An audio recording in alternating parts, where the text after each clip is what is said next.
member of the Department of Defense recently made a challenging statement. American industry has failed to live up to the exacting standards of space technology. Have we failed to meet the standards? When the manned lunar mission becomes fact, will we share in its success or be singled out for its failure? One of the ways we assure mission success is through quality control. The man entrusted for this at North American Space and Information Systems Division, the Director of Quality Control, Ray Martin. The Quality Control Department is a multifaceted organization comprising a broad spectrum of skills. It is supported by one of the most modern inspection laboratory facilities in the country. However, these are not enough to assure the quality of SNID's present programs.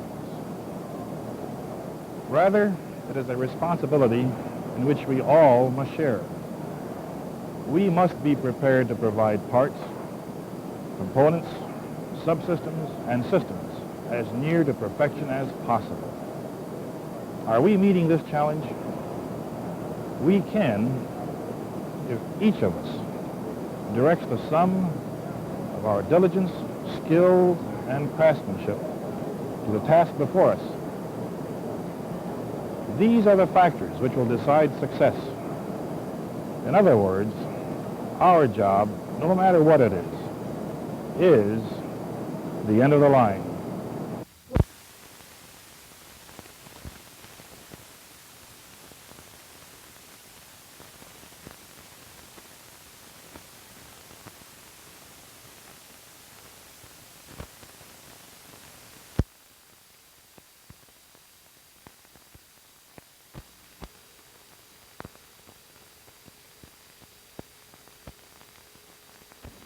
Sometime tomorrow, come rain or shine, this missile will attempt to loft a satellite and put it into orbit. We've been living with this missile for several months. When we undertook this project, neither the United States Army or the National Aeronautics and Space Administration nor we knew whether Project 16 would be a success or a failure. At the time that this is being recorded, we still don't know. They make this missile, and we report its biography. This is the cast of characters who helped build Project 16. Wernher von Braun, at 27, head of the German rocket development during World War II. At 47, technical director of the United States Army group that built this missile. Next, the working partnership that actually fires the missile from the blockhouse at Cape Canaveral. Kurt Diebes, V-2 test director, who fired our first successful satellite, our moon probe, and the Space Monkeys. The junior end of the blockhouse partnership, Bob Mosier, Vanderbilt University, 1950. Give me a check from all stations. Autopilot rack. Roger. William Pickering, born in New Zealand, director of Caltech's Jet Propulsion Laboratory. His breakthrough with solid fuel rockets got our first satellite into orbit. James Van Allen, State University of Iowa. The Van Allen belt was discovered by the radiation experiments of Explorer 1 and 3. Navy may payload. Pad safety clear. Telemeter hangar D. Project 16, $5 million. 18 months from drawing board to launching pad. Ordered by the National Aeronautics and Space Administration. Built by the Army Ballistic Missile Agency at Huntsville. Reporter, Ed Murrow. 90% of the weight and bulk of a ballistic missile is a flying fuel storage tank. The skin made of aluminum alloy, less than 1/10 of an inch thick, and it'll hold over 100,000 pounds of jet kerosene and highly volatile liquid oxygen, 300 degrees below zero. Because it will be subject to the hot Florida sun, the extreme temperatures in the vacuum of space, and the violent vibrations at its explosive liftoff, it must be perfectly balanced and precision welded to 1/1000th of an inch. Next, this welding machine joins the ringlets together. 9 of them make up our missile as they roll through a full 360 degrees under a stationary arc. Although this is a mass production technique, each weld is so critical that every missile, every section, every weld is minutely inspected and x-rayed. Each missile is given a high-pressure water test to simulate flight pressure and to detect any structural weakness. Our Project 16 skin passed its test and then moved across the vast Huntsville Fab Lab to be married to the giant rocket engine, whose enormous fuel reservoir she will be for the first 3 minutes of Project 16's planned eternity in space. 11 months ago and 2,100 miles away in the canyons of Southern California, the engine, sometimes called a rocket, sometimes called the power plant, sometimes the booster, is born. Produced by Rocketdyne, a division of North American, here in a Valley of the Moon atmosphere in the Santa Susana Mountains, each engine is tested first by components and then as an entire power plant. Each full test will burn $10,000 worth of fuel and liquid oxygen. This engine, which has 150,000 pounds of thrust, equal to the thrust of 20 F-86 jet fighters, which this company also made, is basically the same engine made for the Air Force's Thor and Atlas missiles. But up until now, the engine has not been part of a missile. Its fuel has come from fixed storage tanks, which have been used to make hundreds of such tests. Now, in Huntsville, the first two major components are aligned and meshed into what will, from now on, be referred to as the main stage or first stage booster. In this new missile configuration, it must be tested again to ensure compatibility. During this live firing test, the missile will be held down by a huge steel ring embedded in 50 feet of reinforced concrete. A waterfall of 9,000 gallons per minute keeps the steel deflector plate from burning up. In the blockhouse, an electronic fortress, 1,000 feet removed and connected to the missile by a tunnel containing over 1,100 information and control channels, we talked with Dr. von Braun.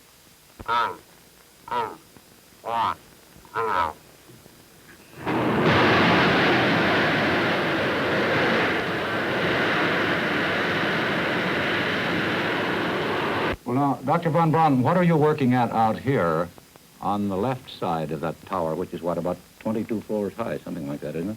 Yes, we're converting the left side of this tower for the static testing of our new Saturn booster. This will be the biggest rocket that has been tried anywhere, probably including the Soviet Union. It will be our next generation space vehicle. It will produce 1.5 million pound thrusts with 8 engines, which are in a way an advanced version of the engine that you see right there, only we're going to have 8 of them. 8 all in a cluster? Yes. And just to illustrate the tremendous power and dimensions of this unit, it will use a complete ICBM, an intercontinental ballistic missile, as a second stage. And what about the third stage? Well, there will be a pretty advanced and sophisticated third stage. The total thing will be a 3-stage vehicle, and it will be able to carry many times 10 tons into orbit in one flight. It can launch a whole busload full of astronauts in one flight into orbit. So this will be the real spaceship. Well, is there in theory any limit to the size of the object that you can hoist up there? No, Robert, so the only limitation that I know of is the taxpayer. But if a missile had only a power plant and a fuel storage tank, it would still be nothing more than a mammoth 4th of July skyrocket. What distinguishes Project 16, or any ballistic missile, from uncontrolled fireworks is the guidance and control section. In a manned bomber, it is the pilot, the navigator, the engineer, and all the instruments of their flight deck. This section of our missile, which will be attached just above the booster unit, is 8 feet high and contains more than 100 sensing and command instruments. The heart of it is the gyroscope platform, made under surgical conditions to tolerances of a 50/millionth of an inch. When this gyro, or any gyro, is not energized and spinning, it has no stability and no effect upon the missile or itself. The unit has 3 whirling gyros, in principle like a child's toy, which make it possible to keep the missile stable and aimed. At Huntsville, Alabama, this simulated missile was built over this gyro platform to teach us how it operates in flight. A missile has been called an exercise in perfection, the blending of 100,000 different parts and instruments into an orchestrated technological entity where one bad note, one malfunction means disaster for the whole. Almost every misfire in our nation's missile program has been traced to such a failure, and every failure has produced a new testing sequence. There is no end to the checking and testing. A gyroscope that works in a lab won't react the same way as it will when exposed to the shock and recoil vibrations of those millions of molecular machine gun bullets that Dr. von Braun described. So it is tested under conditions of extreme heat and cold and shaken. A precision instrument, such as the accelerometer, may have to respond accurately to a force of 15 times that of gravity. So it is exposed to 20 Gs. The satellite itself will be baked, shaken, and spun on the ground to ensure its accurate performance. Most of what the scientists learn from it and from the missile will come back through a system called telemetry. For in space, there can be no tunnel of multiple wired circuits, such as Dr. von Braun demonstrated at the static test. Small sensing organs in the missile transmit vital information by radio from space down to the telemeter equipment on the ground, where the real autobiography of a missile is written. Approximately 13 months after fabrication began, Project 16 is coaxed up the ramp of a MATS Globemaster transport for shipment to Cape Canaveral. At Cape Canaveral, Project 16 is trucked to Pad 5 and hoisted into position.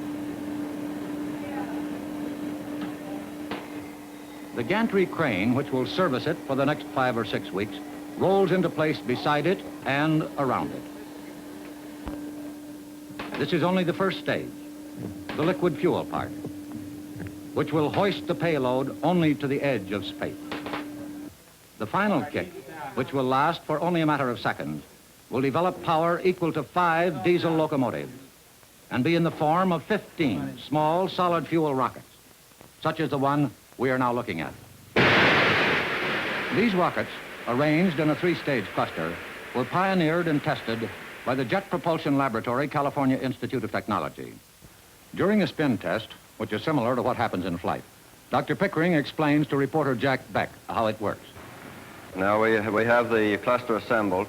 We see the cluster of 11 rockets first, and then 3 rockets that fits inside the group of 11, and then the single rocket, which constitutes the 4th stage. Why do you spin the upper stages of the rocket, Dr. Pickering? By spinning the cluster, the rockets come shooting out of this tub and maintain their direction quite accurately. Now, about the system itself, is 3 the magic number, or do you foresee that in some future time you will have a greater number of successive stages firing? Well, if I think about a space vehicle which is perhaps going to land a man on the moon or another planet, then bring him back to Earth, then I add up a lot of stages, because whatever it takes to get him up to speed, I then have to add a stage to slow him down on the moon, a stage to get him off, or perhaps 2, another stage to slow him down when he comes back to the Earth. So it adds up to 7 or 8 stages, perhaps. A courier from Caltech will accompany the cluster to the Cape. The 2nd and 3rd stages are lifted up onto the top of the booster stage, just above the guidance section. Now it is midnight of the final day, 12 hours to 0, and Bob Mosier begins his countdown. T-minus 640 minutes, 640 minutes. Cleared lift 4th stage to the 3rd level. Lift the 4th stage to the 3rd level. At 0 minus 10 1/2 hours, the final stage rocket is hoisted into position, high above the pad, and made part of the cluster. T-minus 410. Clear to lift the payload to the 3rd level. Lift the payload to the 3rd level. At 2:45, as the payload is hoisted into position, we stood in the blockhouse with Dr. Debus, who will direct the firing of Project 16, and talked about the shot. Now, Dr. Debus, when you shoot, The booster, the engine that we saw being made in California, will lift the entire missile. And how far will it carry it? It will carry it until burn out of the first stage. And how long will that take? That will take 178 or thereabouts seconds. And where will it be when the first stage falls away? When the first stage falls away, it will be 90 miles out, about.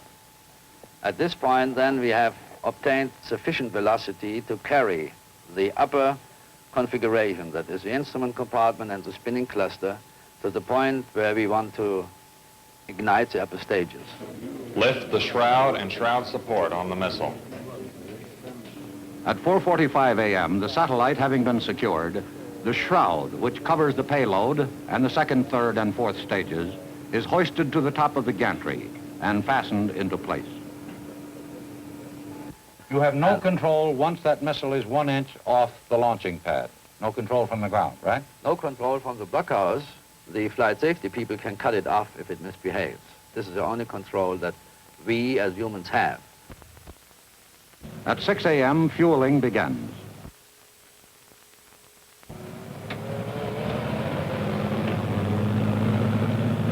T-minus 275, 275 minutes. Install the angle of attack meter. Install the angle of attack meter. At 7:40 a.m., the angle of attack meter, which senses the external wind for the guidance system, is fastened on top of the shroud. T-minus 215 minutes, 215 minutes. You have a clearance to load locks. You have a clearance to load liquid oxygen.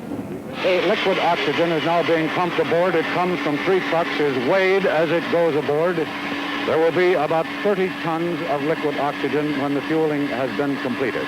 In temperature, it is almost 300 degrees below freezing. T-minus 100 minutes, 100. Attention all personnel, please clear the service structure and pad of all non-operational personnel for connection of the destruct package. At 0 minus 1½ hours, the destruct package, which, as Dr. Debus explained, will be used to destroy the missile if it becomes a menace to population, is electrically connected. The technique involves a long explosive primer cord attached earlier, which will be responsive to a radio signal from the range safety officer and will cause the tanks to rupture if necessary. At Central Control, the range safety man for Project 16, Air Force Major Hal Fitzpatrick, watches the final steps of the countdown with a combination of television monitors and radar equipment. The decision to destruct, if and when, is his alone. T-minus 75 minutes. You are now clear to remove the service structure. Remove the service structure to firing location. The gantry crane pulls back on its railroad track, leaving Project 16 alone and sweating.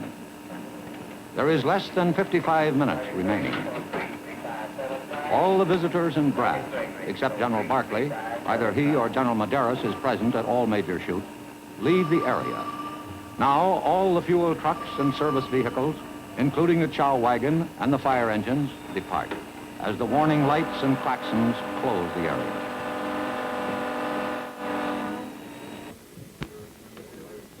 The blockhouse is sealed.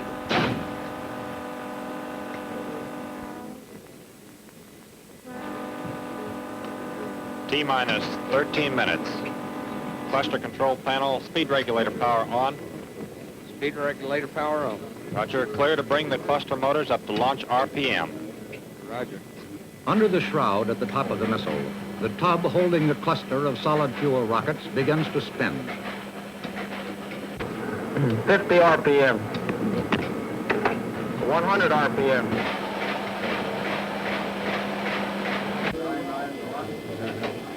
Telemeter recording on. Pre-flight calibrator from 0% oscillator. At 0 minus 8 minutes, to Mosier, T time means 0. The telemetering calibration test begins. This is the final scaling of the gauges. 0%. When the missile is airborne, these gauges will indicate the actions of the missile. At this point, they are being artificially stimulated in cadence to establish telemetering accuracy just before launch. 50%. 100%.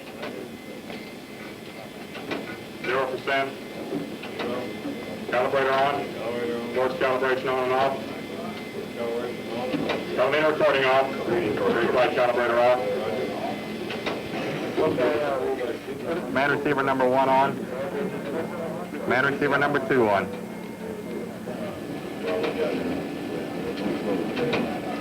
-5 minutes. Payload power on. Payload power's on. Check payload timer 0. Timer 0. LA2 fill switches to closed position. Check voltage adjustments on the ground supplies. Roger on the boat. Ready on guidance panels. Transfer the clusters to internal power. Cluster motors on internal. Until this moment, the missile has gotten all its power from normal ground generators. Just before launch, it switches to its own internal batteries. It is tested briefly now and then, quickly returned to ground power to preserve the batteries. D7, 60. All right, inverter well, okay? Inverter 3, measuring voltage, boom 750 off, truck complete off, cluster transfer switch off. Cluster transfer switch off. Verify the cluster state on internal. Cluster on internal. All right, stand by for power transfer off. Power transfer test off. Power transfer test off. Roger, thank you. Give me a check from all stations, autopilot rack. Roger. Propulsion panel. Roger. Generator panel. Roger. Measuring panel. Cluster control panel. Roger. Guidance racks. Pad safety. We're T-minus 3 minutes on my mark. Mark, minus 3 minutes. The missile is now alive with spinning hardware. The gyros are spinning, the satellite is spinning, and if one could see the cluster, it would look like this.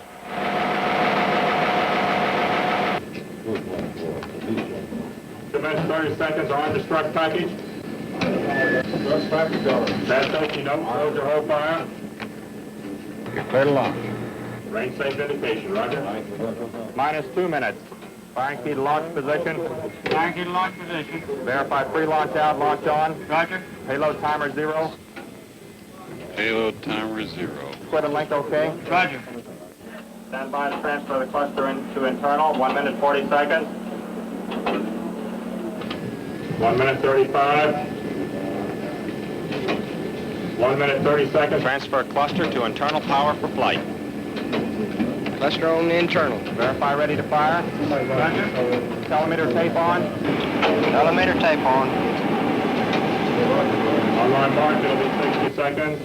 4, 3, 2, 1. Mark 60 seconds. Final weight reading. Automatic clock stopping off.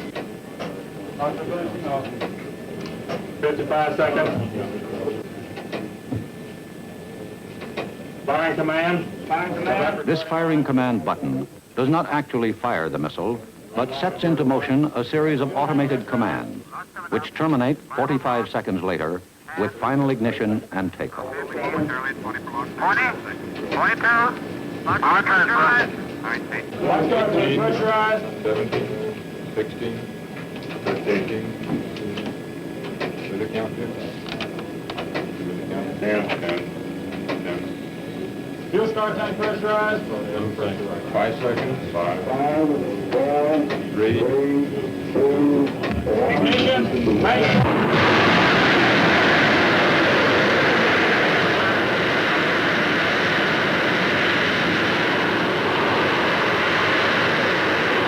The range safety officer, watch his hand.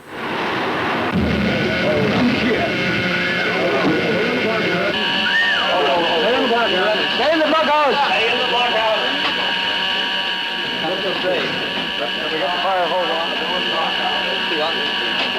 For 1 hour, the blockhouse remained closed. There was no crisis, no confusion. Just the depression that comes from defeat, and no air conditioning. And the disbelief that a year's work now looked like an oil dump fire, occasionally sprinkled with luminous splinters of drifting debris.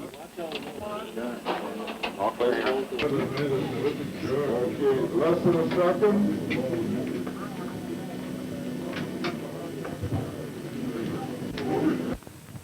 Most of the payload is down here in this gully.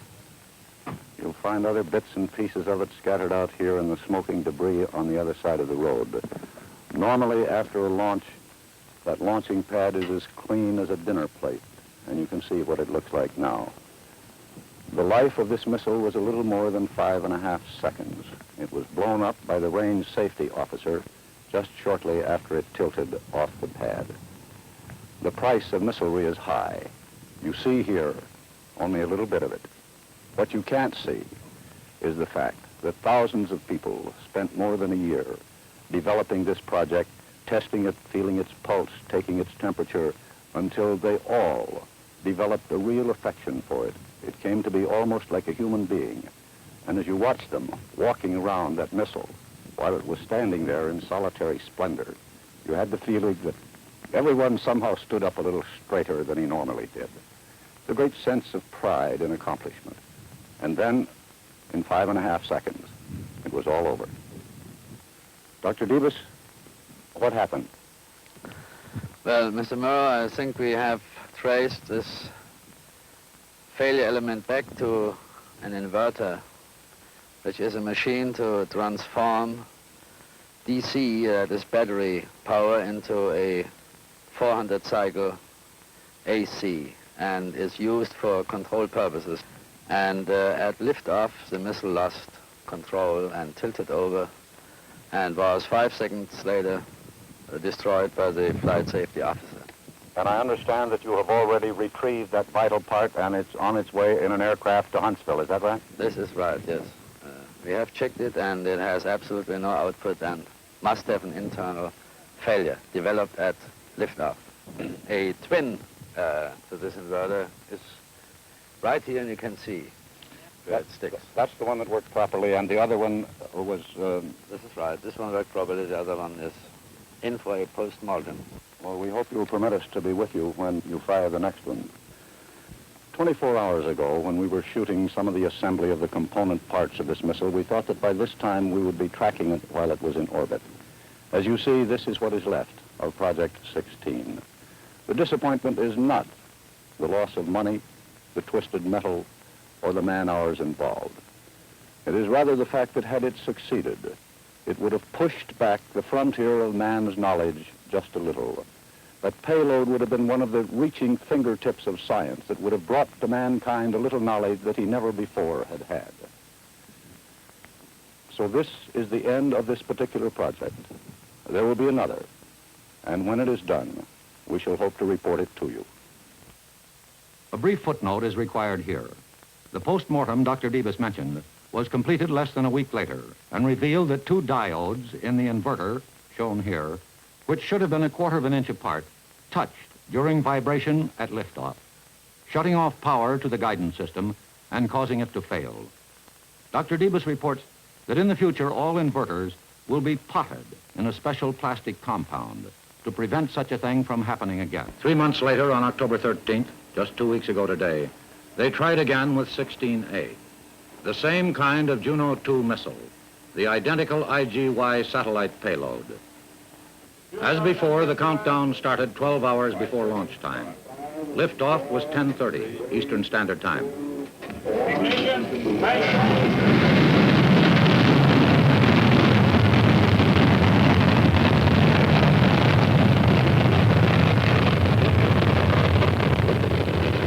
As the 60-ton space vehicle slowly lifted itself off a meticulously clean pad, Dr. Davis and his colleagues watched from the front of the blockhouse. Then they all moved to the telemetering panel to sweat out the mission. In the first 18 seconds, the missile rises only 1,200 feet. 60. There's a pound. There's your song, Carl. Yeah, it is. I seem to be on level, is all right? Program still doing fine. As the DOVAP tone increased to that satisfying growl indicating proper performance, the gyroscope informs the computers that the tape machine can begin to program the trajectory of the missile. At the beginning, the arc northward is imperceptible. At 20,000 feet, the arc increases. Go. And that's a bit right on the nose. That's good. Program is doing fine. Rossi couldn't be any better. No, well, it is right on the nose. At 55,000 feet or 90 seconds after takeoff, the big bird is visibly on its way northward.